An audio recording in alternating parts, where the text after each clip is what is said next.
கர்த்தராகிய இயேசு சுவாமி நாமத்தில் அன்பின் வாழ்த்துக்கள்.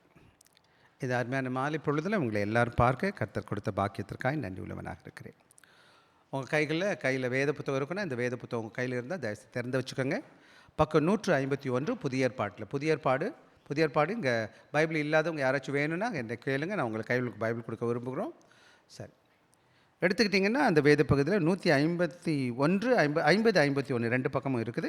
நான் என்ன செய்ய போகிறோம், ஒரு சில காரியங்களை உங்களுக்கு நான் சொல்லி கொடுத்துட்டு நம்ம என்ன செய்ய போகிறோம், அதுக்கப்புறமா நமக்கு மற்ற காரியங்களை நம்ம பார்க்க போகிறோம். நீங்கள் எல்லோரும் ஆண்டோட பிள்ளைங்க. இந்த வேலை நீங்கள் இங்கே இருக்கிறீங்கன்னா அதுக்கு முக்கியமான காரணம் என்னென்னா, நானாக வரல, இங்கே ஆண்டவர் என்ன கூட்டிகிட்டு வந்திருக்கார். என்ன சொல்லுங்கள் பார்க்கலாம், யார் கூட்டிகிட்டு வந்தால்? அப்படின்னா நீங்கள் முக்கியமானவங்களா முக்கியம் இல்லாதவங்களா? யார் தான் நம்ம ஆண்டவர் கூட்டிகிட்டு வருவார்னா அவருடைய பிள்ளைங்களை தான் கூட்டிகிட்டு வருவார். நீங்கள் எல்லாம் விசேஷமானவங்க. என்ன எப்படிப்பட்டவங்க? விசேஷமானவங்க, ஸ்பெஷல் பீப்புள். ஆண்டவருடைய சமூகத்தில் வருவது எல்லாருக்கும் வாய்ப்பு கிடைக்கிறது இல்லை. சில பேர் விரும்பினா கூட வர முடியாது, மாதிரி நிறைய பேர் இருக்கிறாங்க. எனவே இன்றைக்கி நான் உங்களோடு கூட பேச போகிறது என்னன்னு கேட்டிங்கன்னா, love that lives out the gospel. ஆக கடவுளோட அன்பால் நம்ம இணைக்கப்பட்டிருக்கோம். சுவிசேஷம் என்றால் ஒன்றும் கிடையாது. இயேசு சாமி என்னை நேசிக்கிறாரு. அவர் எனக்காக இந்த பூமியில் வந்து என்னோடய ரத்தத்தை அவர் எனக்கு என் பாவத்தை சுமந்து சிலுவையில் ரத்தம் சிந்தி மறிச்சிட்டு அவர் என்ன செய்ய அடக்கம் பண்ணி 3ஆம் நாள் உயிர்த்தெழுந்து பரலோகத்துக்கு போயிருக்காரு. அவர் மாதிரி வரப்போகிறார். சுவிசேஷம்னா என்னையா? அன்பின் நற்செய்தி. நற்செய்தின்னா என்னப்பா? இயேசு சாமி என்னை நேசிக்கிறாரு. இதுதான் வார்த்தை. இயேசு சாமி என்ன பண்ணுறாரு? உங்களை அன்பு செலுத்துகிறார். அதனால தான் உங்களை இங்கே கூட்டிகிட்டு வந்திருக்கிறார். எனவே அதை குறித்து தான் உங்களுக்கு சுருக்கமாக ஒரு சில காரியங்களை சொல்லிவிட்டு நான் வேகமாக போக போகிறேன். ஆங்கிலத்தில் போட்டிருக்கேன் பாரு, love that lives out the gospel. So காஸ்பல்னால் என்னது? சுவிசேஷம். இயேசுவை பற்றி சொல்கிறதா சுவிசேஷம். இயேசுவோட அன்பை பற்றி பேசுகிறதா சுவிசேஷம். சுவிசேஷன்றது இன்னொரு விதத்தில் நற்செய்தின்னு சொல்லுவாங்க. ஆக ஆண்டோட நற்செய்தியால் ஆண்டோட அன்பை பெற்றேன்னா, ஆண்டோட பிள்ளையாக மாறி இருக்கிறேன்னா, அந்த அன்பால் நான் ரட்சிக்கப்பட்டு ஆண்டோட பிள்ளையாக இருக்கிறேன்னா, அந்த அன்பின் மகளாக வாழணும். எப்படி வாழணும்? அன்பின் பிரதிபலிப்பாக இருக்கணும்.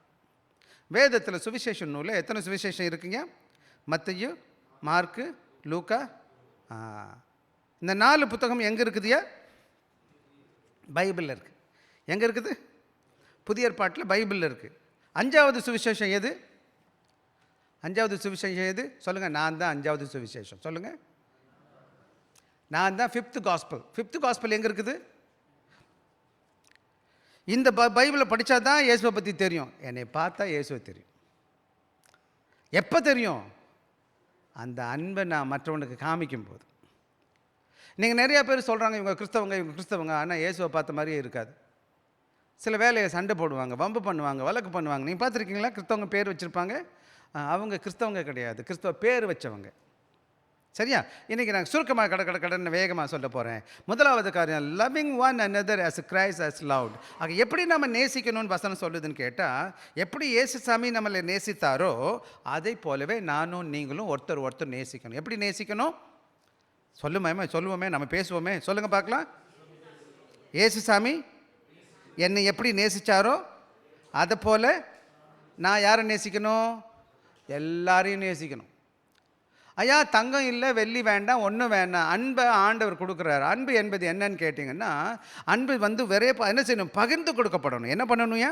அது அல்ல குறையாத ஒரு பொக்கிஷம். என்னது? அமிர்தம்னு சொன்னால் என்னது? ஆண்டோட அன்பு. அதை தான் பவுல் சொல்லும்போது சொல்கிறார், ஆண்டோட அன்பு என்னை நெருக்கி. எதுக்கு? சண்டை போடுறதுக்கா? ஆடுறதுக்கா? நிறைய பேர் நினைக்கிறாங்க சபையில் நின்று குதிச்சா தான் ஆண்டோட அன்பு இருக்குன்னு. அதெல்லாம் இல்லை. நீங்கள் வெளியில் போய் மற்றவங்களை நேசிக்கிறதுக்கு தான் அந்த அன்பு. அதுக்கு தான் ஆண்டோட ஆவியானவர் எனக்குள்ளே இருக்கிறாரு. அந்த ஆவியானோட முக்கியமான வேலை என்னன்னு கேட்டிங்கன்னா, என்றைக்கு அந்த இயேசுசாமி பிள்ளையாக நீங்கள் மாறிட்டீங்களோ அந்த அன்புனால் நீங்கள் பெருக்கெடுத்த விசுவாசிகள் அன்புள்ள பிள்ளையாக மாறி எல்லாரையும் நேசிப்பீங்க.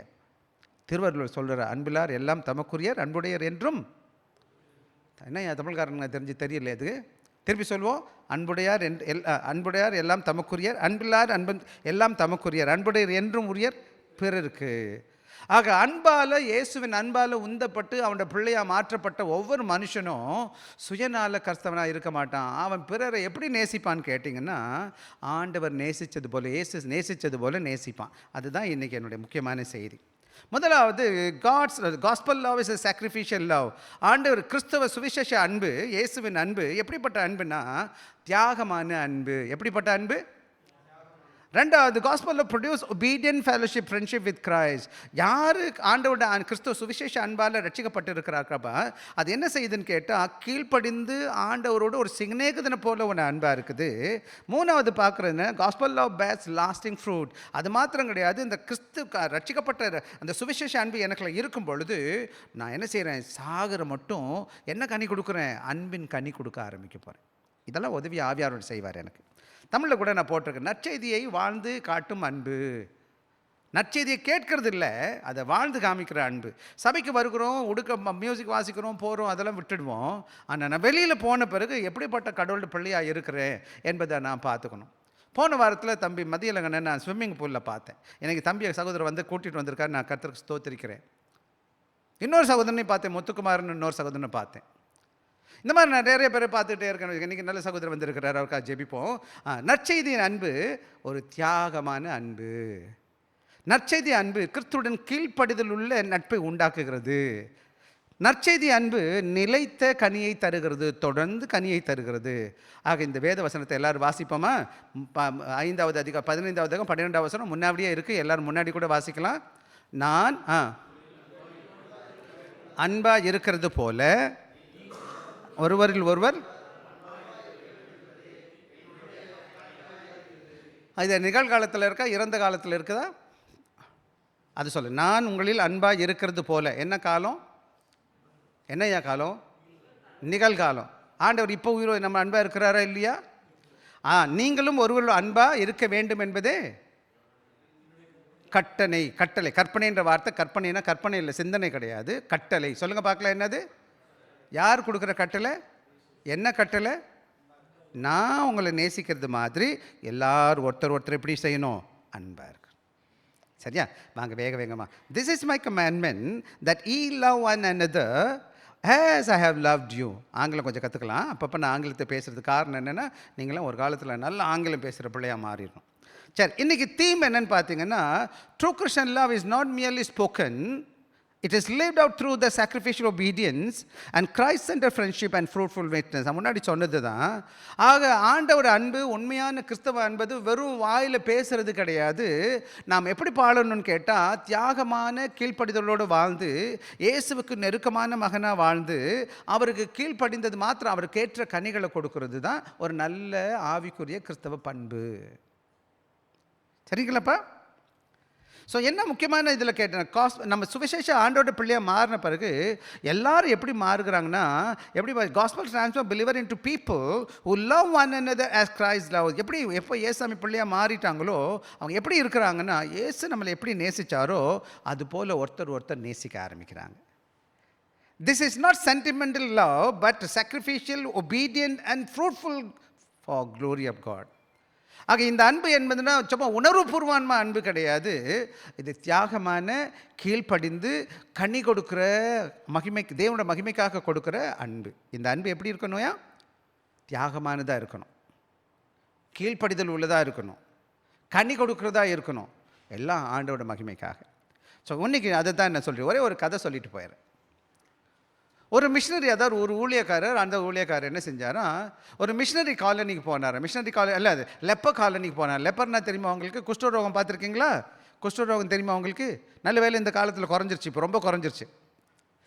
அந்த காலத்தில் பார்த்திங்கன்னா குஷ்டரோகம் பண்ண வியாதி நம்ம என்ன செய்யுது, சுகமாகவே ஆகாது லெப்பர் காலனிக்கில். அப்போ அந்த ஐயா அந்த இடத்துல போய் பார்க்குறாங்க, எல்லா லெப்பர்ஸ்லாம் இருக்கிறாங்க. அந்த வயசான ஒரு தாயார் என்ன பண்ணுறாங்கன்னா, ஒரு கால் கை விளங்காத ஒரு இன்னொரு வசதியான சகோதரியை, அவங்களுக்கும் குஷ்டரோகம், இந்த அம்மாவுக்கும் குஷ்டரோகம் இருக்குது, அந்த அம்மாவுக்கும் குஷ்டரோகம். ஆனால் அந்த அம்மா நடக்க முடியாது. அந்த தாயார் என்ன செய்கிறாங்கன்னா, அந்த அம்மாவை தூக்கிக்கிட்டு எங்கே வர்றாங்கன்னு கேட்டால், தேவாலயத்துக்கு ஒவ்வொரு ஞாயிறு தோறும் கூட்டிகிட்டு வர்றாங்க காலையில் சேப்பலுக்கு, ஆராதனைக்கு. அப்போ அந்த ஐயா பார்த்துட்டு கேட்டார், why teach you to such a difficult task every day? எப்படி இந்த மாதிரி கடினமான வேலையை ஒவ்வொரு நாள் நீங்கள் செய்கிறீங்கன்னு அந்த அம்மாட்ட கேட்டார் அந்த ஐயா. அப்போ அந்த அம்மா சொன்னாங்க, அவங்க சொன்னாங்க, ஏசுசாமி என்னுடைய பாவத்தை எங்கே சிலுவையில் சுமந்துட்டாரு, அதனால் இந்த சகோதரி சுமந்து போகிறது எனக்கு என்னது சுலபமான காரியம். என்னோடய பாவத்தை சிலுவையில் சுமந்த ஆண்டவர் என்ன செஞ்சார், எனக்காக ஜீவனை கொடுத்தாரு, என்னோடய பாவத்தெல்லாம் சுமந்துட்டார். அவர் செய்த காரியத்தை கம்பேர் பண்ணும்போது நான் இந்த சகோதரி தூக்கிட்டு போகிறது எனக்கு கஷ்டமாக இல்லையா? ரொம்ப சுலபமான காரியம். ஆக இதுதான் இன்றைக்கி நீங்களும் நானும், நீங்கள் பார்க்குற பார்வை, உலகம் பார்க்குற பார்வைன்னா, நான் என்ன அவனுக்கு செய்யணும், அப்படி பார்க்குது இந்த உலகம். ஆனால் ஆண்டவரோட பிள்ளைங்க எப்படி பார்க்குறாங்கன்னா, ஆண்டவர் எனக்கு செஞ்சார், நான் எல்லாருக்கும் செய்ய போகிறேன். ஆண்டவர் என்னை நேசித்தார், நான் எல்லாருக்கும் நேசிக்க போகிறேன். இன்றைக்கி பார்த்தீங்கன்னா நம்முடைய பிரச்சனை என்ன தெரியுங்களா? நம்ம சுயநலவாத கிறிஸ்தவங்க. நான், எனக்கு, என் மனைவிக்கு, என் பிள்ளைக்கு எப்படி இருக்குது? செல்ஃப் சென்டர்டு சொல்லுவாங்க, சுயநலவாதி கிறிஸ்தவங்க. எனக்கு ரொம்ப மன கஷ்டம் என்னன்னு கேட்டிங்கன்னா, எவ்வளோ தான் வசனத்தை கேட்ட பிறகு கூட இம்மி கூட அசைய மாட்டோம் எந்த காரியத்துலையும்.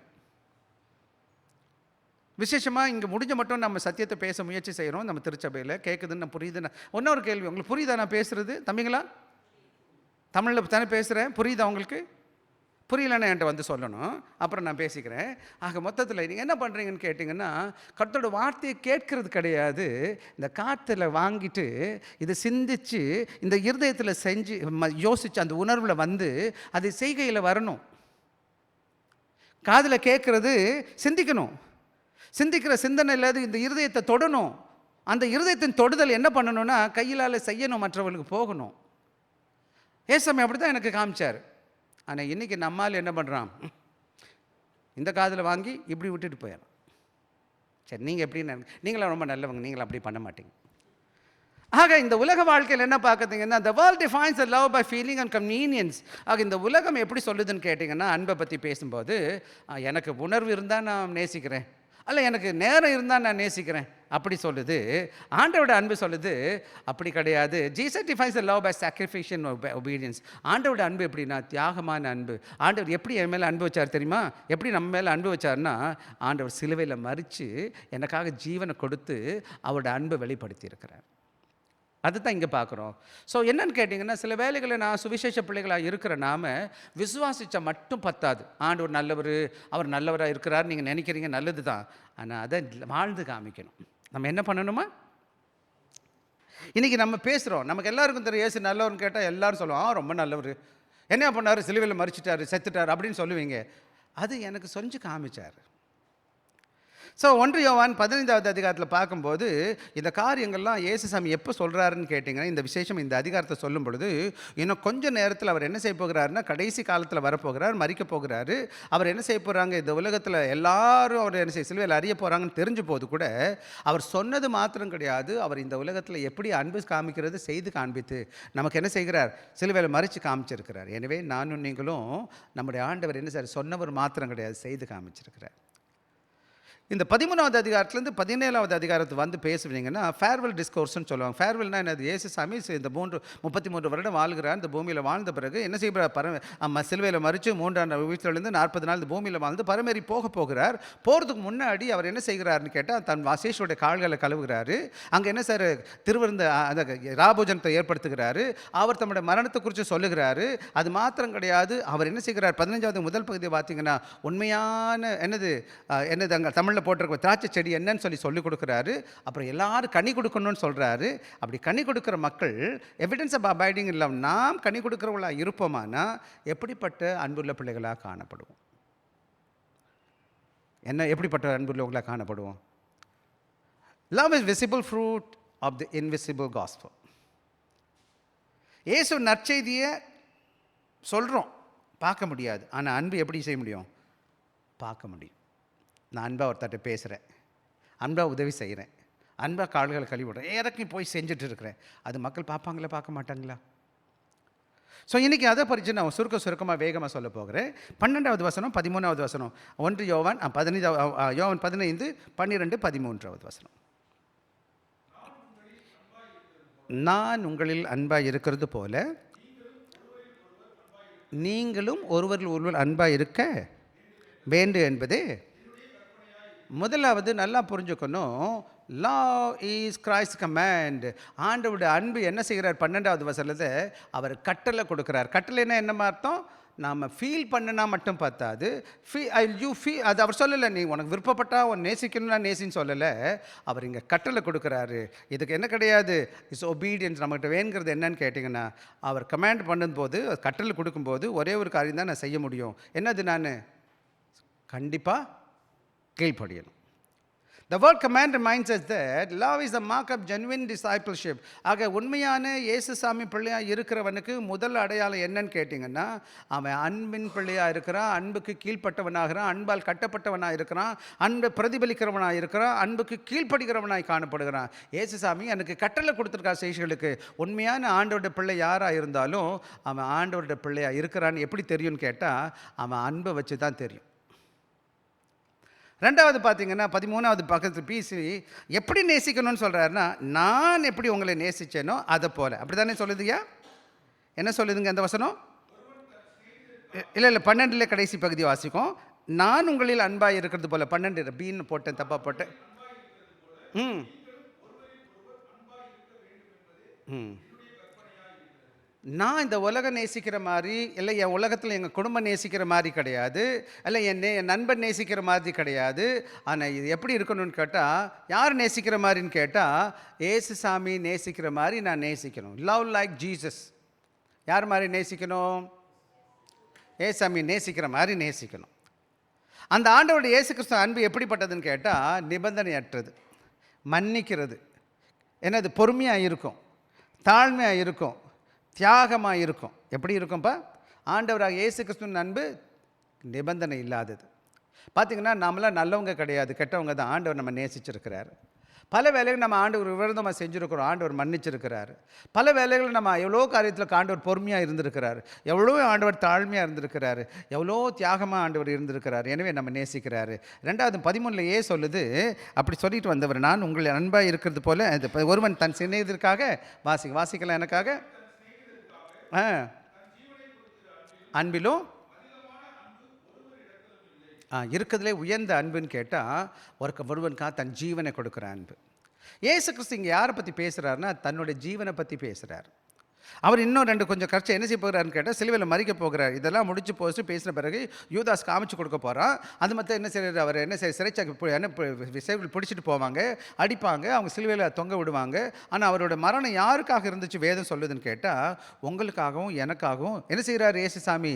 நம்முடைய பாவத்தெல்லாம் சுமந்து எனக்காக சிலுவையில் மறிச்சிருக்கிறார். நம்முடைய பாவத்துக்கு பரிகாரியாக மறிச்சிருக்கிறார். அப்படிப்பட்ட அன்பு யாருக்காக மறிச்சார்? என் மேலே வச்ச அன்புனால, உங்கள் மேலே வச்ச அன்புனால. The cross defines Christian love. சிலுவையை பார்க்கும்போது நம்ம சிலுவை இங்கே இருந்துச்சு முதல்ல, இப்போ கூட இருக்கோம்னு நினைக்கிறேன். சிலுவை எது அடையாளம் என்னென்னா, கிறிஸ்துவின் அன்பு. என்ன அன்புப்பா? கிறிஸ்து என் மேலே வச்ச அன்பு. சிலுவை சும்மா காதில் கையிலெல்லாம் போட்டுட்ருக்க ஒன்றும் லாபம் கிடையாது. அந்த அன்பை பிரதிபலிக்கணும், நான் காமிக்கணும். சரிதானே சொல்கிறது? Love always calls something. எப்போதெல்லாம் உண்மையாக நான் நேசிக்கிறேனோ அந்த அன்புக்கு கிரயம் கொடுக்கணும். என்னம்மா? அன்புக்கு கிரயம் இருக்கா இல்லையா? இருக்குது. இப்போ பிள்ளையை பெற்றுக்கிறீங்க, பிள்ளையை நம்ம பெற்றுருக்குறோம். அன்பாக பெற்றுக்கிட்டோம். அந்த குழந்தை வளர்ந்து கத்துது, கீச்சு கீச்சுன்னு கத்துது. சும்மா கிடக்குது, அப்படி விட்டுருவோமா? என்ன பண்ணுவோம்? என் குழந்தை, ஐயோ நான் நேசிக்கிறேன் பிள்ளை, என்ன செய்யணும்? உடனே தூக்கி என்ன பாச்சு தோ அப்படியே பிடிப்போம். ராத்திரி 12 மணிக்கு கத்துது, ராத்திரி 1 மணிக்கு கத்துது, என்ன பண்ணுவோம்? தூக்கிட்டு ஓடுவோம் ஆஸ்பத்திரிக்கு. ராத்திரி 12 ஆச்சே, நான் தூங்குவேன்னா? மற்ற யாரும் கூப்பிட்டா போப்பா தூக்கம் வருது, ஃபோனை கூட சுவிட்ச் ஆஃப் பண்ணி படுத்துருவேன். கம்பெனியில் கூப்பிட்டா போகவே மாட்டேன் நான். இது பிள்ளை. அது மட்டும் கிடையாது, அந்த பிள்ளைக்கு என்ன செலவானாலும் நான் செய்வேன். நான் கையில் காசு இல்லைன்னா கடன் வாங்கி கூட செஞ்சுருவேன். அன்பு என்ன செய்யும்? கிரயம் கொடுக்கும். அன்புக்கு நேரம் கொடுக்கணும், அன்புக்கு தியாகம் பண்ணணும். அன்புனா வெறும் வாயிலே வாய் வட சொல்கிறதுன்னு சொல்லுவாங்க. நான் அன்பு செலுத்துகிறேன், அன்பு செலுத்துகிறேன். என்ன அன்பு செலுத்துறது? செய்கையில் காமி. எப்படி நீ அன்பு செலுத்துகிற எனக்கு காமி. நம்முடைய அம்மா மாதிரிலாம் அன்பு செலுத்துகிறேன்னு எப்போயும் சொல்லலை. ஆனால் சின்ன வயசில் தூக்கிக்கிட்டு பள்ளிக்கூடத்தை அனுப்பிக்கிட்டு பிள்ளைகளை படிக்க வச்சுக்கிட்டு என்னென்னமோ பண்ணியிருக்கிறாங்க. ஏன் செஞ்சாங்கன்னா, என் மேலே வச்ச அன்புனால. இப்போ நீங்கள் நிறைய பேர் அப்பா அம்மாரிங்க வந்து வேலை பார்க்குறீங்க, வேறு செந்தி வெயில்லையும் வகையிலையும் மழையிலையும் வேர்த்து செந்திட்டு இங்கேருந்து வேகமாக காசு அனுப்புகிறீங்க. பிள்ளைக்கு படிப்பா அனுப்பு, பிள்ளைக்கு அதுவா அனுப்பு. ஏன் அனுப்புகிறீங்க? ஏன்? அம்மா, என் பிள்ளை மேலே எனக்கு அன்பு இருக்குது, என் மனைவியை நான் நேசிக்கிறேன். ஆக உண்மையான அன்பு எப்பவுமே என்ன கிடையாதுன்னா, வெறும் வாயிலே ஓட வடை சுட முடியாது, வாயிலே பேச மாட்டோம். அது செய்கையில் காமிக்கிற அன்பு. இயேசு கிறிஸ்து தம்முடைய அன்பை எப்படி காண்பித்தார்னு கேட்டிங்கன்னா, தம் ஜீவனை கொடுத்து காண்பித்திருக்கிறார். ஜீவனை கொடுத்து காண்பிக்கிறார். அதனால தான் சம்டைம் அந்த our pride, our comfort, our money, our time, our reputation என்ன செய்யணும்னு கேட்டால், என்ன செய்யுது, நான் பல வேலைகளில் நான் என்ன கொடுக்கணும்னு கேட்டால், ஆண்டோட அன்பை பிரதிபலிப்பதற்கு எப்படி இருக்கணும், என் பெருமையை விட்டு கொடுக்கணும், என் சொகுசை விடணும், என்னுடைய பணத்தை செலவு பண்ணணும், என் நேரத்தை செலவு பண்ணணும், என் மரியாதை கூட விடணும். ஏன்னா என் பிள்ளைக்கு நான் என்ன செய்வேன், 12 மணி ஆச்சு, 1 மணி ஆச்சு, சும்மா தூங்க முடியுமாண்ணா? என்ன செய்வேன், என் பிள்ளைய தூக்கிட்டு ஓடுவேன் ராத்திரிக்கு. நான் என் தூக்கத்தை விடுவீங்களா? எல்லாத்தையும் நம்ம தியாகம் பண்ணுவோம். நம்முடைய அன்புக்கு என்னன்னு கேட்டிங்கன்னா, வெறும் பேச்சில் அன்பு கிடையாது, அதை செய்கையில் காமிக்கணும். Love without sacrifice merely affection. சில வேளை நான் நேசிக்கிறேன்னு சொன்னீங்க கேட்டிங்கன்னா, அந்த தியாகம் இல்லாத அன்பு என்ன கிடையாதுன்னு கேட்டிங்கன்னா, வெறும் பேச்சளவில் அன்பு தானே தவிர அந்த அன்புக்கு எந்த சாரமும் கிடையாது. இன்றைக்கி நீங்கள் பார்க்கணும், கேட்க வேண்டிய கேள்வி என்னென்னா, do I only love people who love me? அப்போ இன்றைக்கி கேட்க வேண்டிய கேள்வி என்னென்னா, என்னை நேசிக்கிறவங்களை மாத்திரம்தான் நேசிக்கிறேன்னா? ஐம் வில்லிங் டு ஃபர்கிவ், யாராச்சும் நான் மன்னிக்க விரும்புகிறேன்னா? I'm willing to serve unnoticed, யாரும் பார்க்காப்ப நான் ஊழியம் பார்க்குறேன்னா? அல்லது I'm willing to sacrifice for fellow believers, மற்ற சகோதரனுக்காக நான் தியாகமாக இருக்கிறேனான்னு கேட்டு பார்க்கணும். இயேசுவின் அன்பு என்ன செய்யுதுன்னா, இந்த எல்லாத்தையும் செய்யுது. தியாகமாக இருக்கிறேன், மன்னிக்கிறேன். சில வேலையில் பார்த்திங்கன்னா நமக்கு அப்பப்போ சண்டை போட்டுரும். இன்றைக்கி காலையில் அதை பற்றி தான் நான் பேசிகிட்டு இருந்தேன். மன்னிக்கணும். கஷ்டம்தான், சில நேரங்களில் விட்டு கொடுக்கறது கஷ்டம்தான். ஆனால் நான் அந்த சகோதரனை நேசிக்கிறேனே, என்ன பண்ணுறது? 1 Corinthians 13வது அதிகாரம் 4, 5, 6 கொஞ்சம் வாசிக்கல எனக்காக. 1 Corinthians 13வது அதிகாரம் 6, 7 வரை வாசிங்க.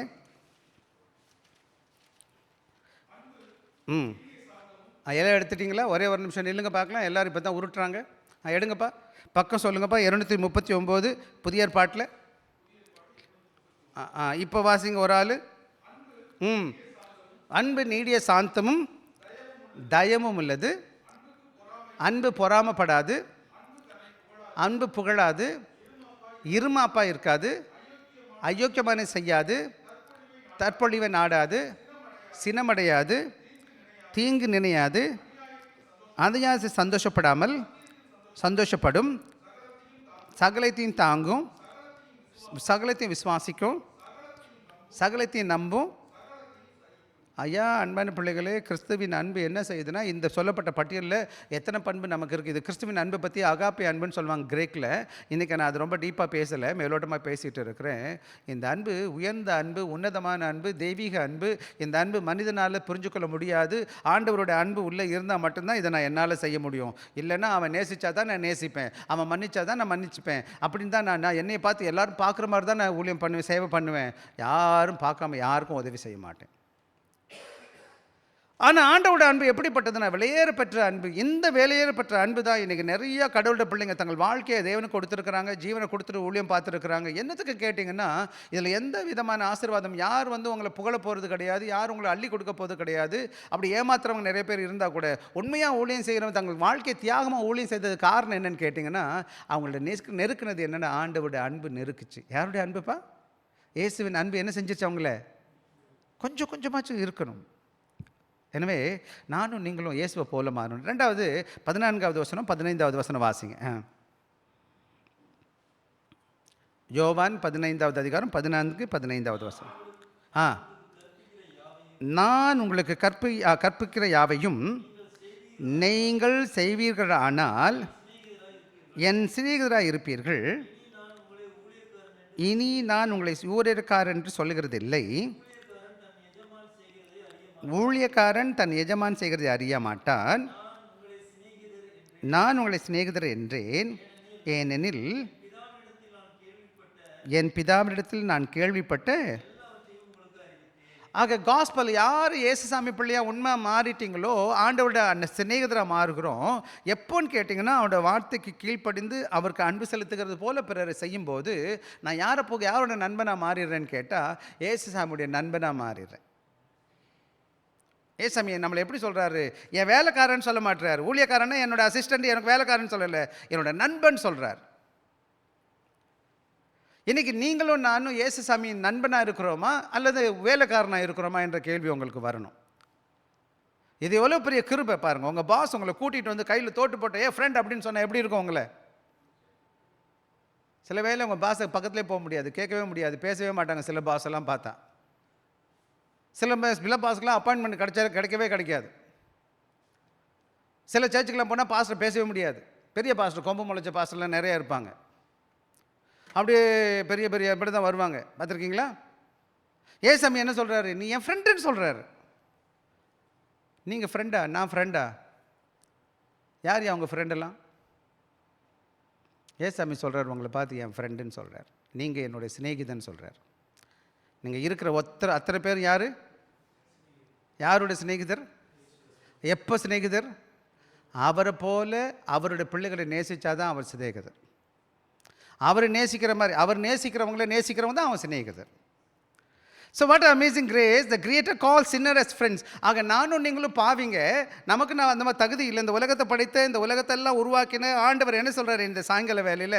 என்னையை பார்த்து, உங்களை பார்த்து, அவர் விசுவாசிக்கிற விசுவாச பிள்ளைகளை பார்த்து சொல்கிறாரு, அவருடைய நண்பர்கள்னு சொல்லுகிறார், அவருடைய சிநேகிதன் சொல்லுகிறார். இன்றைக்கி நீங்களும் ஆபிரகாம் வந்து வேதத்தில் பார்க்குறோம், ஆண்டோட நண்பன் சொல்லப்பட்டிருக்குது. Now every believer shares the same privilege. எப்படி ஆபிரகாமை பார்த்து என்ற நண்பன் சொன்னாரோ, சிநேகிதன் சொன்னாரோ, யார் இயேசு கிறிஸ்துவின் வார்த்தைக்கு கீழ்ப்படிந்து அவருடைய அன்பின் பிள்ளையாக வாழுகிறானோ எல்லாரும் இயேசுசாமியுடைய நண்பர்களாக இருக்கிறோம். நானும் நீங்களும் இந்த சாயங்கால வேளையில் நான் யார்? இயேசுசாமியுடைய நண்பனாக இருக்கிறேன். ஒரு மகன், சில வேளை இன்னொரு உறவு இருக்குது, அப்பான்னு சொல்லும்போது மகனாக இருக்கிறேன், மகளாக இருக்கேன்னு சொல்லிட்டு. ஆனால் இந்த இடத்துல எப்படின்னா, நண்பனுக்கு எப்படி மதிப்பு கொடுப்போம் நம்மலாம் பார்த்துருக்கோம். நண்பன் சமமாக வச்சுருப்போம், பார்த்தீங்களா? அது சொல்லுது அப்படி தான். என்ன ஆக நீங்களும் நான் எனக்கு அரே தகுதியை கடவுள் கொடுக்குறா. எப்படி அது எப்போ தான் அந்த அன்பு வெளிப்படுத்தப்படுதுன்னு கேட்டால் 15வது வசனம் வாசிங்களப்பா. நான் ஊழியக்காரன் என்று சொல்கிறது இல்லை, ஊழியக்காரன் அறிய மாட்டான், நான் உங்களை சிநேகிதர் என்றேன், ஏனெனில் ஆமாம் ஆமாம் ஆமாம். ஆக என்ன அர்த்தம்னு கேட்டிங்கன்னா, சில வேலைகளை நாம் வந்து நல்ல காரியங்கள் செய்கிறதுனால தான் ரட்சிக்கப்படுவோம் என்பது கிடையாது. ஆண்டவருடைய பிள்ளையாக இருக்கிறதுனால ஒரு வார்த்தைக்கு அவர் சொல்கிறது கீழ்ப்படியணுமா படிய வேணாமா? கீழ்ப்படியணுமா இல்லையா? கீழ்ப்படுகிற பிள்ளைகளாக காணப்பட வேண்டும். அப்போ தான் கீழ்ப்படியும் போது தான் நான் உண்மையாக ஆண்டோட பிள்ளையாக இருக்கிறேன். அதன் மூலமாக தான் என்ன நடக்குதுன்னு கேட்டால், அது என்னது? It's not cause. அதாவது நான் கீழ்ப்படுகிறதுனால நான் என்ன இல்லை, அதனால் ரட்சிக்கப்படலை. அவர் வார்த்தைக்கு கீழ்ப்படியும் போது அவருடைய நண்பனாக நான் மாற்றப்படுகிறேன். என்னன்னு கேட்டால், அன்பு சொல்லுது, ஆண்டவரோட அன்பு இருக்கும்போது I delight to do your will. ஆண்டவரே உங்களுடைய சித்தம் செய்ய எனக்கு விருப்பம் ஆண்டவரே. சில வேலைகளில் பல வேலைகளை நம்ம பார்த்துருப்போம். ஒரு சிலரை நேசிக்கவே முடியாத மாதிரி அவங்க நடந்துக்குவாங்க, திட்டுவாங்க, சண்டை போடுவாங்க. அப்படி கூட ஆண்டோட அன்பு நேசிக்கிற அன்பு. எப்போ நான் அவங்கள நேசிப்பேன்னு கேட்டிங்கன்னா புரிஞ்சுக்கணும், நீங்கள் அந்த மன்னிப்பு வேணும். அவங்க தியாகமாக நான் அவங்களுக்கு நேரம் கொடுக்க தெரியணும், எல்லாத்தையும் விட்டு கொடுக்க தெரியணும். ஏசாமியான் அப்படி தான் கற்றுக் கொடுத்தார். அதே போல் இன்னொரு முக்கியமான காரியம் என்னன்னு கேட்டிங்கன்னா, உங்களை பார்த்து எப்படி கூப்பிட்றாரு? ஐ கால் ஃப்ரெண்ட்ஷிப் பிரிங்ஸ் இன்டிமசி. எப்போ நண்பர்கள்னால் என்ன அர்த்தம்னு கேட்டால் நெருக்கத்தை உருவாக்குது இல்லையாப்பா? வேலைக்காரன்னா கொஞ்சம் தூரம், பார்த்தீங்களா? இப்போ வேலைக்காரன் சொன்னால் எவ்வளோ தூரம் வந்து பாஸ் பேப்பர் என்னப்பா பண்ணுறேன், நல்லா இருக்கியா, வேலை பார்க்குறியான்னு சொல்லிட்டு என்ன செஞ்சுருவார்? ஒரு தூரத்தை மெயின்டைன் பண்ணுவார். ஒரே உட்காந்து டேபிளில் சாப்பிட மாட்டாங்க, சாப்பிட்டா கூட அவர் கம்பைன் பண்ணி தூரமாக வச்சுக்குவார். என்ன ஃப்ரெண்டுனா எங்கே போகலாம்? ஒன்றா சாப்பிடுவாங்க, ஒன்றா எல்லாத்தையும் பேசுவாங்க, எல்லாத்தையும் பற்றி எல்லாத்தையும் பேசியிருப்பாங்க. இன்னும் சொல்ல போனால் அதிகமாக நம்ம யார்கிட்ட தான் நம்மளோட கதைகள்லாம் சொல்லுவோம், நம்மளுடைய ரகசியங்கள்லாம் பேசுவோம். வீட்டில் கூட சொல்ல மாட்டோம், நம்ம நண்பர்கள்ட்ட கூட சொல்ல மாட்டோம். ஆனால் யார்கிட்ட சொல்லிடுவோம்? அல்ல, மற்ற வீட்டில் அப்பா அம்மாட்ட கூட சொல்ல மாட்டோம், மனைவிட்ட சொல்ல மாட்டோம், பிள்ளைகிட்ட சொல்ல மாட்டோம். ஆனால் என் நண்பனுக்கு எல்லாத்தையும் சொல்லி கொடுத்துருவேன். என்னடா இப்படிடா எல்லாத்தையும் பேசுறது. So servant obey without understanding. Servant என்ன செய்கிறான்னு கேட்டால், அதாவது வேலைக்காரன் எந்த புரிந்துள்ளோ பாஸ் சொன்னாரியா செய்யணும்னு சொல்கிறான். ஆனால் நல்ல ஃப்ரெண்ட் என்ன செய்யறான், அவன் நண்பனை அறிஞ்சிருக்கிறதுனால அவன் என்ன செய்கிறான், இருதயத்தை அறிஞ்சதுனால அவன் செய்கிறான். Jesus reveals fathers will do disciple. ஆண்டவர் என்ன செய்கிறார், பிதாவின் சித்தத்தை யாருக்கு வெளிப்படுத்துகிறான்னு கேட்டிங்கன்னா, தம்முடைய சீஷர்களுக்கு ஒரு நண்பனை போல எல்லாத்தையும் சொல்கிறார். ஆண்டா இதெல்லாம் செய்யணும், இப்படிலாம் செய்யணும், இப்படிலாம் பண்ணணும். இன்றைக்கி பார்த்தீங்கன்னா நம்மளாம் ஆண்டோட சிநேகிதராக இருக்கிறதுனால ஒவ்வொரு ஞாயிறு தோறும் நம்ம வர்றோம், பல நல்ல காரியங்களை நம்ம கற்றுக்கொள்கிறோம். இன்னும் நிறையா பிள்ளைகளுக்கு எது சத்தியம், என்ன செய்யணும், எங்கே போகணும் ஒன்றுமே தெரியாது, யாரும் கற்றுக் கொடுக்கல. பார்த்துருக்கீங்களா? என்ன வேணாலும் பண்ணலாம், குடிக்கலாம், வெறிக்கலாம், சண்டை போடலாம், என்ன வேணாலும் பண்ணலாம். எது சரி எது தவறு, ஏன் செய்யணும் ஏன் செய்யக்கூடாது, எப்படி வாழணும் யாருமே கற்றுக் கொடுக்கல. இன்றைக்கி உங்களுக்கும் எனக்கும் கடவுளுடைய கிருபையாக நான் காலையில் சாயங்காலம் வர்றேன். ஆண்டோட வசனம் எனக்கு போதிக்கப்படுது. நான் கற்றுக்கொண்டே இருக்கிறேன். ஒவ்வொரு நாளும் சின்ன சின்ன சின்ன காரியமாக கேட்டுக்கிட்டே இருக்கிறேன். கேட்க கேட்க கேட்க எனக்கு என்ன செய்யுது, என் ஞானம் வளருது, ஆண்டோட அறிவு வளருது. எது சரி எது தவறு, எப்படி இருக்கணும் எப்படி பண்ணக்கூடாது, எது கடவுள் பிரியம், இந்த பூமியில் எப்படி வாழணும், எப்படி மற்றவர்களோடு வாழணும், யார் கற்றுக் கொடுக்குறா? ஆண்டோட வசனம் எனக்கு கற்றுக் கொடுத்துருக்குது. இயேசுசாமி மூலமாக நான் கற்றிருக்கிறேன். கடவுளை அறிஞ்ச பிள்ளைகளுக்கும் கடவுளை அறியாத பிள்ளைகள் வித்தியாசம் என்ன தெரியுமா? எனக்கு சரியாக போதிக்கப்பட்டிருக்கு எது சரி எது தவறு என்ன. சின்ன வயதுலேருந்து சில பிள்ளைகளுக்கு கற்றுக் கொடுத்துருக்குறோம். அவங்களுக்கு என்ன நடக்குதுன்னு தெரியாது. இன்றைக்கி நிறைய பேர் கேளுங்க, அவங்களுக்கு ஏதாச்சும் தெரியுமான்னு கேட்டால் உலக காரியங்கள் எல்லாம் பேசுவாங்க, ஆனால் பல நல்ல காரியங்கள் தெரியாது. So gospel restores relationship with God. எப்போதும் சுவிசேஷத்தை நான் கேட்டு ஆண்டோட மகனாக மாறி இருக்கிறேனோ, அப்போ ஆண்டவரோடு கூட என் உறவு சீர்பொருந்தப்பட்டு இருக்குது. நான் ஆண்டவருக்கு பிரியமான மகனாக இருக்கிறேன். ஆண்டவரோட உறவு எனக்கு சிறம்ப நெருக்கமானதாக இருக்குது. ஆக அந்த உறவு தான் என்ன செய்யுதுன்னு கேட்டிங்கன்னா, என்னை இந்த உலகத்தில் அவரோடு கூட இருக்கிற உறவு என்ன செய்யுது, இந்த உலகத்தில் ஒரு நல்ல மனுஷனாக வாழ்வதற்கு எனக்கு உதவி செய்யுது. எதுக்கு நான் குடிக்கக்கூடாது, எதுக்கு நான் சிகரெட் பிடிக்கக்கூடாது, எதுக்கு என் மனைவியை விசாரிக்கணும், ஏன் கணவனோடு பண்ணிக்கணும், என் பிள்ளைகள் நல்லபடியாக நான் வாழ்ந்து காமிக்கணும், என் பிள்ளைகளை எல்லாருக்கும் என் முன்னாடி முன்மாதிரியாக இருக்கணும் ஏன் விரும்புகிறேன்னு கேட்டிங்கன்னா, என்ன ஆண்டோட அன்பு சொல்லி கொடுக்குது. எனக்கு சண்டை வீட்டில் வரும், கணவன் மனைவிக்குள்ள பிரச்சனை வரும், ஆனால் ஆண்டவர் என்ன கட்டு சொல்கிறார், மன்னிச்சுட்டு நேசிச்சுக்கோ, பரவாயில்ல போயிட்டு போதும். கணவன் மனைவியை நேசிக்கணும், மனைவி கணவனை நேசிக்கணும். யாரு கூடயும் பேசாமல் இருக்கக்கூடாது. பேசாமல் இருக்கலாமே, இருக்கக்கூடாதையா? சமீபத்தில் இதில் தான் எங்கேயோ நியூட்டில் பார்த்தேன், ஒரு பொண்ணு துபாயில் வேலை பார்த்துட்ருக்கலாம். துபாயில் வேலை பார்த்துக்கிட்டு இருக்கும்போது திடீர்னு ஏதோ பிரச்சனை வந்துருச்சு. உடனே ஒரே சண்டை. அந்த பிள்ளை அப்பாக்கிட்ட போய் சண்டை போட்டிருக்கா. அப்பாக்கிட்ட சண்டை போட்டுட்டா. அப்பா என்ன செஞ்சிட்டாரு, அப்புறம் அந்த பிள்ளை ஒரு வாரமோ என்னமோ பேசலை. இப்போ திடீர்னு இந்த பிள்ளை துபாயில் வேலை பார்க்குறா, இந்த அப்பா இறந்துட்டார். இந்த பிள்ளை அப்பா இறந்துட்டார், என்னடா பிரச்சனைன்னு கேட்டால், இந்த ஒரு வாரமாக பேசலை. இப்போ வருத்தம் என்ன தெரியுமா அவளுக்கு, எங்கள் அப்பா இறந்துட்டார், இப்போ நான் எப்போ பேசுவேன். அதை விட இன்னொரு பிரச்சனை என்ன ஆச்சுன்னு கேட்டிங்கன்னா, அவள்கிட்ட பாஸ்போர்ட் ரினிவல், பாஸ்போர்ட் பிரச்சனை எல்லாமே ரிசா கிடச்சி அவங்க அப்பா வீட்டுக்கு வர்றதுக்கு எத்தனை ஆச்சு, 3 நாளுக்கு மேலே ஆயிடுச்சு. அவள் வந்து எல்லாத்தையும் முடிச்சுட்டு வந்து வீட்டுக்கு வரும்போது எல்லாமே க்ளோஸ் ஆகிடுச்சு. அவங்க அப்பாவை அதுக்கப்புறம் அவள் பேசலை, பார்க்கல, திமிர் பண்ணிட்டு பேசலை. அந்த பொண்ணு அவள் சொன்னது சொந்தம் நேரடியாக. அப்புறம் துபாயிலேருந்து வந்துட்டா. அங்கே நல்ல வேலை தான் பார்த்துருப்பா போல். என்ன இனிமேல் நான் துபாய்க்கு போக மாட்டேன், ஏன்னா இந்த மாதிரி இன்னொரு ஆயிடுச்சுன்னா இதே மாதிரி சூழ்நிலை இன்னொரு வந்துடும். அவர் ரொம்ப வருத்தம் என்னென்னா, எங்கள் அப்பாட்ட நான் பேசவே இல்லை. சின்ன சண்டை தான், பெரிய சண்டைலாம் இல்லை.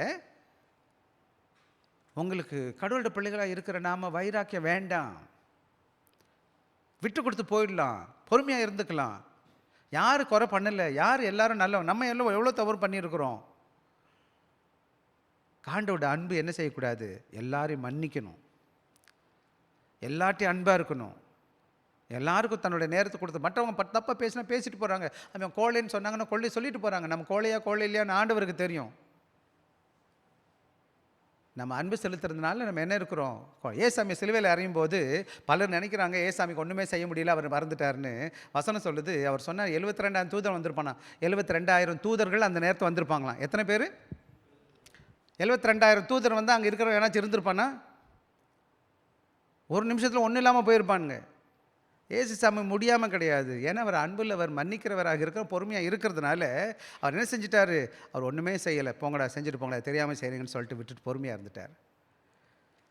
இன்றைக்கி நமக்கு முடியும், ஆனால் முடிஞ்சால் கூட அமைதியாக இருந்துட்டு போகிறோம். பல வேளை நம்ம சின்ன பிள்ளைங்க நமக்கு எதிர்த்து பேசுவாங்க, நம்ம பிள்ளைங்க, நம்ம பெற்ற பிள்ளைங்களே வந்து பேசுவாங்க. என்ன நடக்கும், சண்டை போடலாம், எல்லாம் அடிக்கலாம். சின்ன பையன் போட, அவன் நினைப்பான் எங்கள் அப்பா பயந்துட்டாருன்னு நினச்சானே. என்ன அர்த்தம், சின்ன பிள்ளைக்கு தெரியல அப்பாவுக்கு பயம் இல்லைன்னு. என் பிள்ளையை நேசிக்கிறேன். உறவுகளில் நிச்சயமாக மனப்பஷ்டம், பாருங்கள், இதெல்லாம் இயற்கை.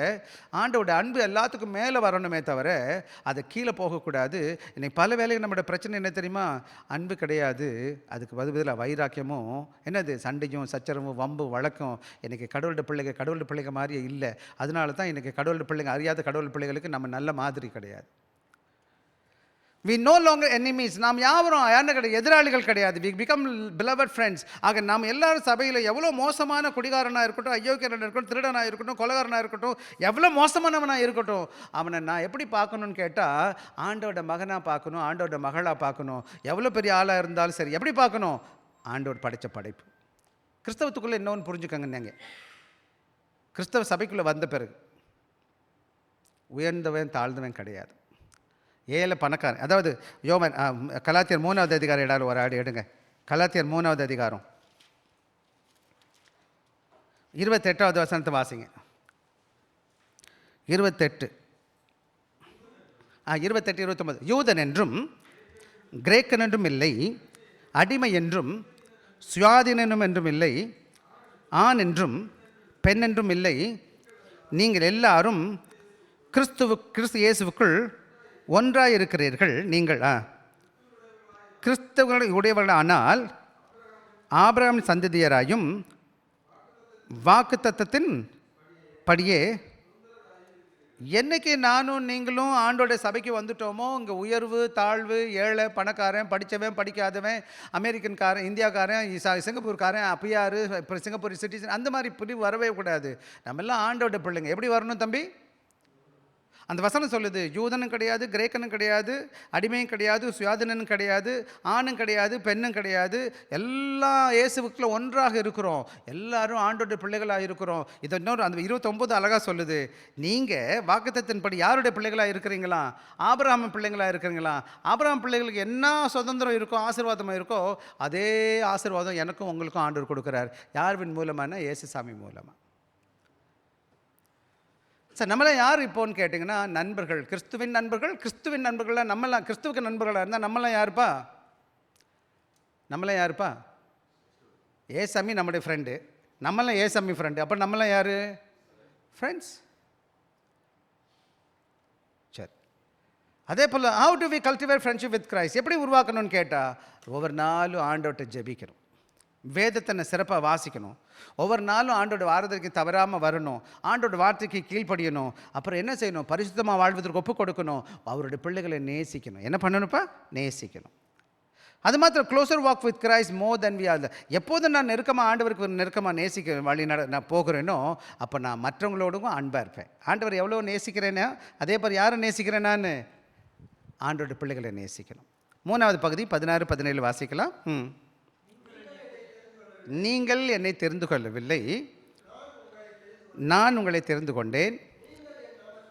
நீங்கள் என் நாமத்தினாலே கேட்டுக்கொள்வது எதுவோ கொடுக்கத்தக்கதாக போய் கனி கொடுக்கும்படி,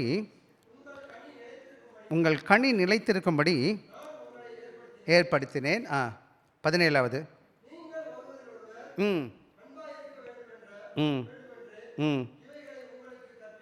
ஆக இந்த அன்பு எங்கே தொடங்குச்சுன்னு கேட்டால் ஆண்டவர்கிட்ட தொடங்குது. யார் தொடங்கினாரா? நீங்கள் தெரிஞ்சுக்கிட்டீங்கன்னா நான் தெரிஞ்சுக்கிட்டேன்னு சொல்கிறாரா? ஆண்டவர் நம்ம தெரிஞ்சுக்கிட்டோமா? நம்ம ஆண்டவர் தெரிஞ்சுக்கிட்டாரா? எனவே நம்ம ஆண்டவர் தெரிஞ்சு அவருடைய பிள்ளையாக மாற்றிருக்கார். நீங்கள் முதலே நான் ஒரு வார்த்தை சொன்னேன், நீங்கள் இங்கே வந்திருக்கீங்கன்னா ஆண்டவருக்கு விசேஷமானவங்கன்னு சொன்னேன். ஏன் சொன்னேன்னா, ஆண்டவர் உங்களை கூட்டிகிட்டு வந்திருக்கிறார். அவருடைய கிருபை தான் முதலாவது வந்திருக்குது. அவருடைய அன்பு நம்ம முதலாவது வந்திருக்கு. He loved because he loved us. நாம் ஏன் ஆண்டவரை நேசிக்கிறோன்னா, அவர் நம்மளை நேசிச்சிருக்கிறாரு. எனவே அந்த அன்பு எப்போ அதிகமாக இருக்கோ அது கனி கொடுக்குற அன்பாக இருக்குது. எப்படி இருக்குனாப்பா? என்ன கொடுக்குதா? என்ன கனி கொடுக்குது? நீங்கள் போய் கனி கொடுக்கும்படி. எப்படி போய் என்ன செய்யணும்? வெளியில் போய் என்ன செய்யணும்? ஆண்டோட பிள்ளைகளாக இருக்கிறீங்க, உலகமெல்லாம் போகிறீங்க, அன்பாக இருக்கிறீங்க. அன்பான பிள்ளைங்க எப்படி கண்ணை கொடுப்பாங்க? கிறிஸ்துவ போல பண்பு இருக்கும், எல்லா நல்ல காரியங்களும் செய்வாங்க, ஆண்டவர் ஜெபத்தை கேட்பார். அது மாத்திரம் making disciple and serving others. இன்றைக்கி பார்த்தீங்கன்னா கிறிஸ்தவ திருச்சபையில் நிறையா மருத்துவமனைகள், பள்ளிக்கூடங்கள், அதில் என்னது ஆர்ஃபனேஜ் வச்சுருக்கிறோம், எல்டர்லி ஹோம்ஸ் வச்சுருக்கிறோம். ஏன் நம்ம செய்யணும்? ஏன் செய்யணும்? ஏன்னா ஏசாமி எல்லாருக்கும் நல்லது செய்ய கற்றுக் கொடுத்துருக்கிறார். நான் வெறும் சுயநலவாதம், என் வீடை கட்டுறேன், என் வீடை பார்க்குறேன், எனக்கு நான் பணம் சேர்க்குறேன், பொருள் சேர்க்குறேன், சாகும்போது என்னத்தை கொண்டுட்டு போக போகிறேன்? நான் வரும்போது எப்படி வந்தோம்? நம்ம எல்லோரும் எப்படிப்பா வந்தீங்க? வரும்போது பிறக்கும்போது வரும்போதுனா இந்த சிங்கப்பூர் வந்தேன்னு நினச்சிட போகிறீங்க. பிறந்த அம்மா வயிற்றுலேருந்து வரும்போது எத்தனை ட்ரெஸ் போட்டிருந்தீங்க? எத்தனை நகை போட்டிருந்தீங்க? என்னம்மா வந்தீங்க? போகும்போது எவ்வளோ நல்ல நல்ல நகை நட்டெல்லாம் கொண்டு போக போகிறீங்க. போகும்போது எப்படி போவீங்கன்னு நீங்கள் நினைக்கிறீங்க? வந்த மாதிரியே போக போகிறோம். எதுக்கு இந்த சண்டை சச்சரவு? ஏன் இந்த வம்பு வழக்கு? இப்போ ரத்தம் குடுக்குன்னு ஓடுதுன்னு சண்டை போட்டிங்கன்னா கொஞ்ச நாள் கழிச்சு எல்லாம் ஆடி அடங்கிருமே. அப்புறம் என்ன பண்ணுறது? இந்த ஹோம் பக்கத்தில் இருக்குது, நிறைய வயசானவங்களை நான் பார்த்துக்கிட்டு இருக்கிறேன். எல்லாரும் என்ன செய்யலை, எப்படா பூமி விட்டு போகணும்னு ரெடியாக இருக்கிறாங்க. கொஞ்சம் பேர்கிட்ட பேசினா சொல்லுவாங்க வேறு. ஸோ ஆண்டவர் பண்பாக இருக்கிறதுனால எல்லாருக்கும் நல்லது செய்யணும். ஆண்டவர் நம்மளோட ஜெபங்களை கேட்கிறவராக இருக்கிறார். முடிஞ்ச மட்டும் ஆண்டோட பிள்ளைகளை ஆண்டவருக்கு கொண்டு வரணும், இந்த அன்புக்குள்ளே வழி நடத்தணும். அப்புறம் எல்லாருக்கும் முடிஞ்ச மட்டும் நான் சேவை செய்கிறோட மகனாக காணப்படணும். என்ன அதுக்கு நடக்குதுன்னா, ஒரு விசுவாசி வர்றான் சபைக்கு, அவன் சாதாரண மனிதனாக வருகிறவன் பின்னாடி நாட்கள் எப்படி இருக்கிறான்னு கேட்டிங்கன்னா, அநேக கனிகள் கொடுக்கறதுனால அவன் வாழ்க்கை எப்படி இருக்குது? அவன் வாழ்க்கை மாற்றப்பட்ட மறுரூபமாக்கப்பட்டதாக மாறிடுது. அன்புனால அவன் எப்படி இருக்கிறான்? கொடூரனாக வர்றான், அயோக்கியனை வர்றான், திருடனாக வர்றான், எப்படி எப்படி போட்டு வாழ்ந்து வர்றான். இங்கே வந்து அன்பின் பிள்ளையாக மாறுறான். அன்பின் பிள்ளையாக மாறின உடனே என்ன செய்கிறான்? எல்லாத்துக்கும் சேவை செய்கிறான். அதான் திருவள்ளுவர் சொன்னது, அன்பிலார் எல்லாம் தமக்குரியர், அன்புடையர் என்றும் உரியர் அப்படின்னு. புரியும் தானே? தமிழ் நல்லா புரியும் தானே? அன்பில்லாதவன் எனக்கு எனக்கு எனக்குன்னு பிடுங்கிக்கிறான். ஆனால் அன்பில்லவன் எல்லாருக்கும் எல்லாம் செய்கிறான், எல்லாருக்கும் வேண்டியவனாக இருக்கிறான், எல்லாருக்கும் தன்னால் முடிஞ்சது செய்கிறான். அதுதான் நீங்களும் நானும் ஆண்டோட பிள்ளைகளாக இருக்கிற நாம. 17வது வசனம் பாருங்களேன். எனக்கு 17வது வசனம் வாசிங்க.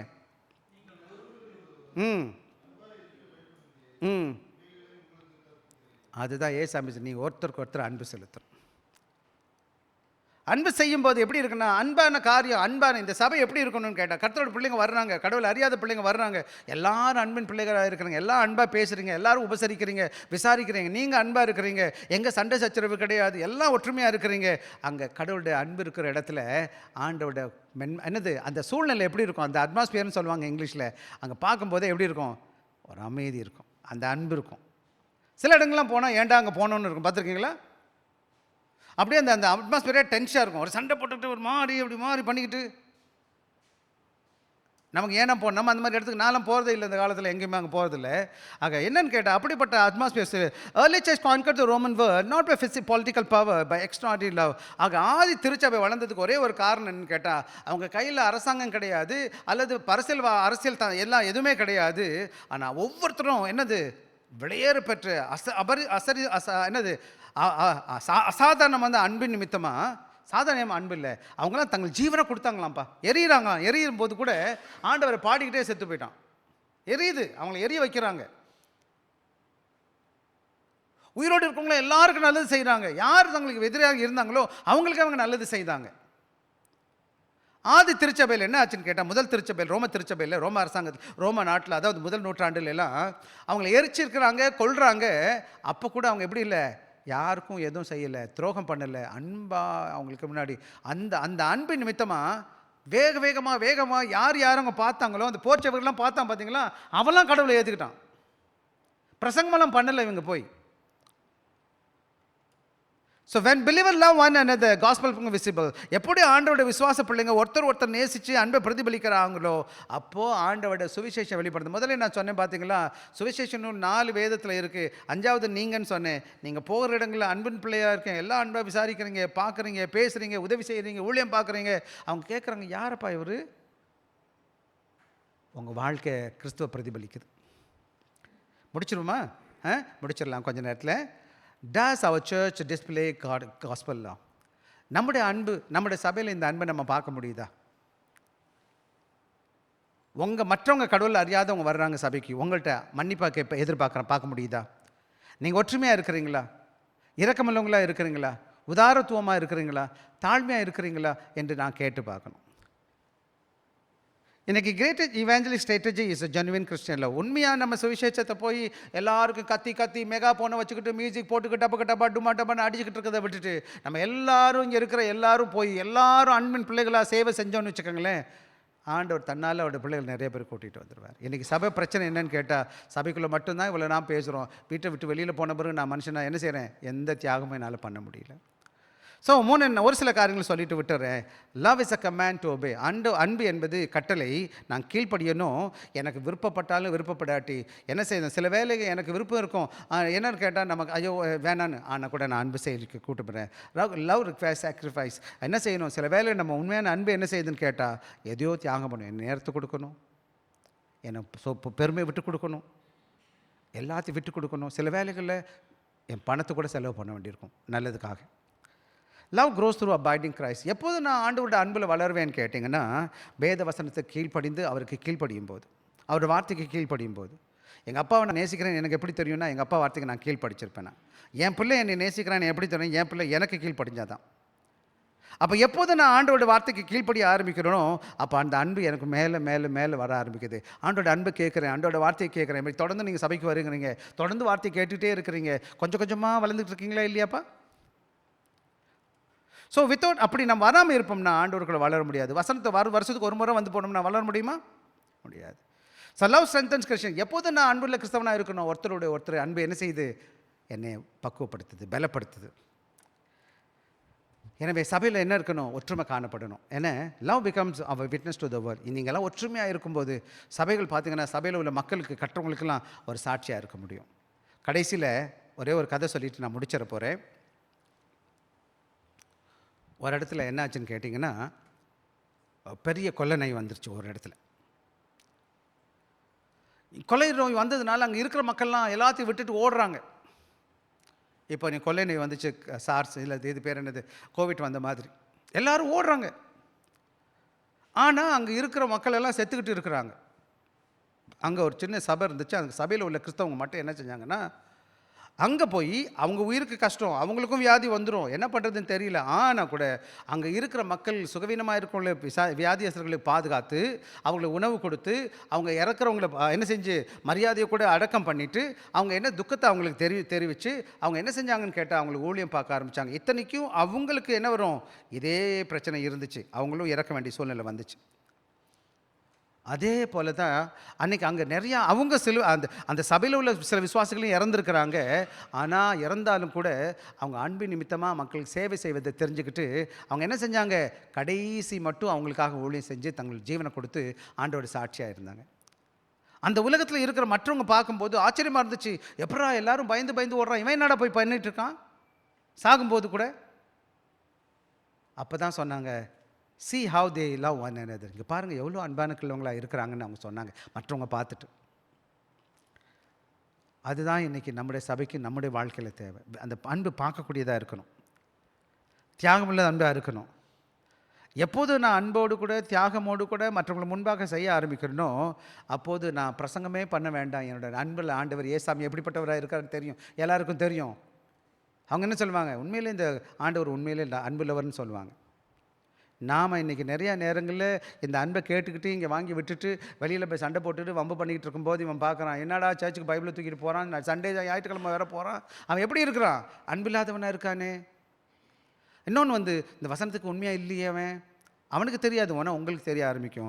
எனவே நானும் நீங்கள் என்ன பண்ணணும்னு கேட்டிங்கன்னா, சாமி என்ன செஞ்சார்? அன்பை பற்றும் அன்பாக இருக்கணும்னு சொல்லலை, அவரே அன்பாக வாழ்ந்து காண்பிச்சு அவர் நம்ம கட்டளை கொடுத்துருக்கிறாரு, தன் ஜீவனே கொடுத்துருக்கிறாரு. அதனால் நானும் அவருடைய பிள்ளைகளாகிய நீங்களும் நானும் அவரை பின்பற்றி போகிற நாம் என்ன செய்யணும்? நம்மளும் அந்த அன்பில் நம்முடைய உறவுகளில் அன்பு காணப்படணும். அதாவது இந்த சுவிசேஷம் என்பது வெறும் செய்தி கிடையாது, நம்ம வாழ்ந்து காமிக்க வேண்டும். அது மற்றவங்க மேலே தியாகமாக அன்பு செலுத்தணும். அதாவது அதுதான் கடவுள் கொடுக்குற சந்தோஷமான அன்பு. எனவே நம்ம இப்படியே முடிக்கலாம். அதுதான் கிறிஸ்தவன் காண்பிக்கிற அன்பு. ஏசாமியுடைய அதிசயமாக நீங்கள் இந்த உலகம் நம்மளை பார்த்துக்கிட்டு இருக்குது. உலகத்தை கடவுளை அறியாதவங்க நிறைய பேர் இருக்கிறாங்க. நம்மளோட ஆண்டவராக இயேசு கிறிஸ்து எப்படிப்பட்டவன்னு அவங்களுக்கு தெரியாது. ஆக நீங்கள் எப்படி வாழ்கிறீங்களோ அதை பொறுத்து தான் அவங்க தெரிஞ்சுக்குவாங்க. அவங்களுக்கு தெரியுதோ தெரியலையோ. ரெண்டாவது ஆண்டவர் வசனம் சொல்லுது, கட்டளை கொடுக்குறாரு, நான் அவங்களை நேசித்தது போல் யாரும் கட்டளை கீழ்ப்படியணுமா வேணாமா? இன்றைக்கி நியூ லைஃப் சபை எப்படிப்பட்டதாக இருக்கணும்னு கேட்டிங்கன்னா, என்ன செய்யக்கூடாது? வெறும் புல்பீட்லேருந்து பாஸ்டர் பேசுகிறது மட்டும் கிடையாது. நீங்கள் பேசுகிறது மட்டும், பாஸ்டர் பேசுகிறாரு, நல்லா தான் பேசுகிறாரு, அப்படி பேசினா என்ன பிரயோஜனம்? நம்ம வீட்டில் போய் வெளியில் இருக்கும்போது நம்மளோட வேலை ஸ்தலத்தில், நம்ம குடும்பத்தில், நம்மளோட தனிப்பட்ட வாழ்க்கையில் இந்த அன்பை என்ன செய்ய போகிறோம்? நம்ம பிரதிபலிக்க போகிறோம். மறுபடியும் எல்லோரும் சேர்ந்து 15வது வசனத்தில் 15 அதிகாரத்தில் 12வது வசனம் சேர்ந்து வாசிப்போமா? வாசிங்க. இங்கிலீஷில் போட்டிருக்கேன், நான் தமிழில் போடலை. வாசிப்போம். வாசிங்க எல்லாரும். நான் உங்களில் அன்பாக இருக்கிறது போல நீங்களும் ஒருவர் அன்பாக இருக்க வேண்டும் என்பதே என்னுடைய கற்பனையாக இருக்கிறது. This is my commandment, that ye love one another as I have loved you. Okay, கண்ணமுடி ஜெபிப்போம். அன்பில் இயேசு சுவாமி, இந்த வேலைக்காக நன்றி. இந்த நாளிலும் அது பிள்ளைகளாக வர கிருபை கொடுத்ததற்காக ஸ்தோத்திரம். அது வார்த்தை கேட்டது போல உம்முடைய அன்பை பிரதிபலிக்க கர்த்தர் கிருபை தார். தொடர்ந்து அன்பின் பிள்ளைகளை வாழ்வதற்கு கிருபை தார். ஆசீர்வதி. இயேசுவின் நாமத்தில் பிதாவே, ஆமென்.